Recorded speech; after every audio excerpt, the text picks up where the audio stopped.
সূর্যকে দীপার কাছে না যেতে দেওয়ার কারণে একটার পর একটা অভিনয় চালিয়ে যাচ্ছে মিশকা। কিন্তু সূর্য বুঝতে পারছে না মিশকা তার সাথে কত বড় নোংরা খেলা খেলছে। এদিকে দীপাও বাড়িতে অপেক্ষায় আছে সূর্যের। সূর্য কখন বাড়িতে ফিরবে আর তাকে কাছে টেনে নিবে, সকলের সামনে দীপার সম্মান রক্ষা করবে। অন্যদিকে লাবণ্য তো সমানে দীপাকে দোষারোপ করতে আছে যে আজ দীপার জন্যই তার ছেলে বাড়িতে ফিরছে না। কিন্তু সূর্য যে ঠিক কোন প্যাচে ফেসে গেছে সেটা বুঝতে পারছে না লাবণ্য।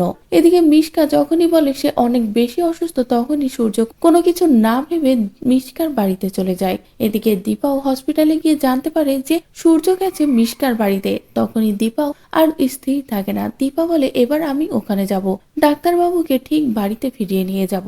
বলেই দীপা তৈরি হয়ে যায় কাকার সাথে মিশকার বাড়িতে যাওয়ার জন্য। তো বন্ধুরা, মিশকা তো ওখানে সূর্যের সাথে বাড়াবাড়ি করছে, আর দীপা যখন সেখানে গিয়ে এই ঘনিষ্ঠতা দেখবে তখন দীপা কি মানতে পারবে, নাকি এবার মিশকার খেলা ধরে ফেলবে দীপা? ধরে ফেলে মিশকাকে উচিত শিক্ষা দিয়ে সূর্যকে নিচের কাছে টেনে নেবে এবং সারা জীবনের জন্য মিশকাকে সূর্যের জীবন থেকে দূরে সরিয়ে দেবে। হ্যাঁ বন্ধুরা, এবার এমনটাই ঘটবে। আর এমনটা দেখতে তোমাদের ঠিক কেমন লাগবে কমেন্ট করে জানাও। পরবর্তী আপডেট পেতে চ্যানেলটি সাবস্ক্রাইব করো।